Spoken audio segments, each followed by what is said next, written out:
All right, so now it's time for us to go down our top 10 list. And I'm gonna do this a little differently because Charles just be sucking up air and stuff. So we're gonna speed this process up.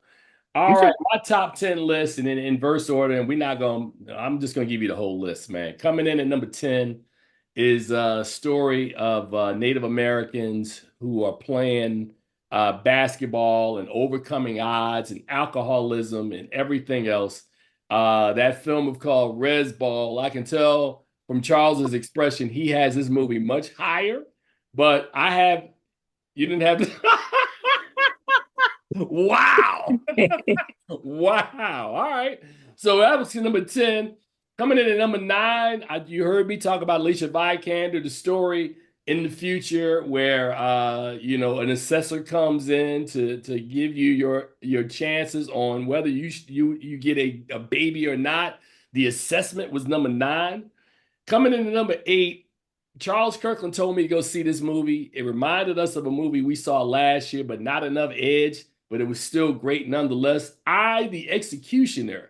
What is it? What are they called? The The major major, they were major crimes unit. Yeah. major crimes unit, boy.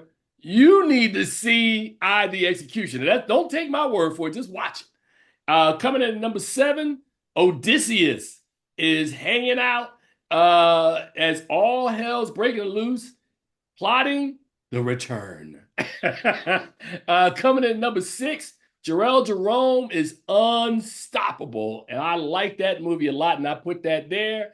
My top five, We Live in Time, which you've heard me talk about earlier. Amelia Perez came in at number four. The film that warmed my heart that I thought was one of my favorites of the festival, Saturday Night, the story of the very first episode of Saturday Night Live. Um, Brilliant, brilliant film. Coming in at number two, of course, is Conclave, and number one is Honora for me. Charles. Wow. Okay. We got two similarities, but I'll go through my list. At number 10 for me, I put 40 Acres, which is a fantastic movie. We've already talked about. At number 9, I put a film that you didn't see, and I don't think we've talked about, is a film called K-Pops. It stars Anderson Paak and his son.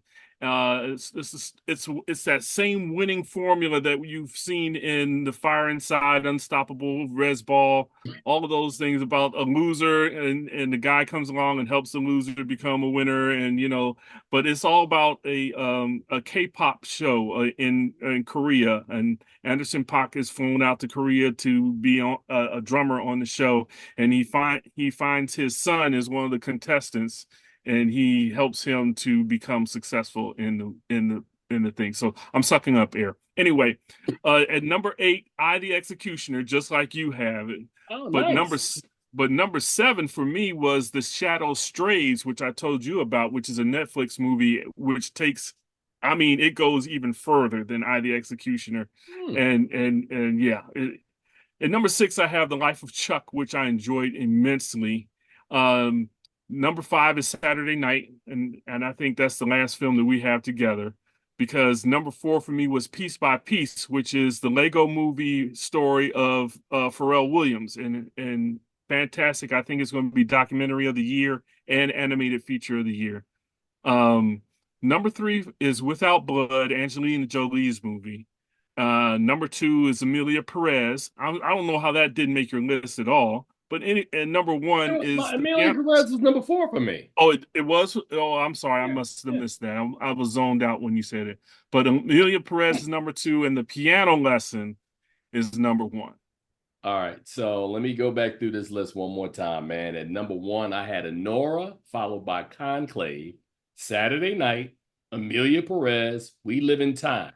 Number six was Unstoppable. Number seven, The Return. The Executioner at number eight, The Assessment at number nine, and the film that didn't even crack Charles' list, Res Ball at number 10. Charles was like, oh.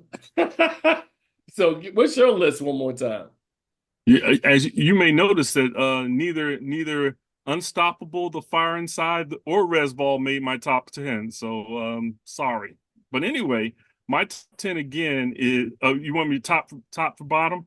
Or Yeah, top bottom to of the bottom again. Yeah, top to bottom again. top to bottom is the piano lesson, the latest August Wilson adaptation. Emilia Perez on Netflix. Without Blood, Piece by Piece. Saturday Night, The Life of Chuck, The Shadow Strays, I the Executioner, K-Pops, and 40 Acres. All righty. So we'll have more information. You can just go to the site, and we have a micro site that has all of the movies. We'll have more reviews that we'll be updating between now and the end of the year. And you can go in and just look at all the list of films that we've discussed and talked about. So.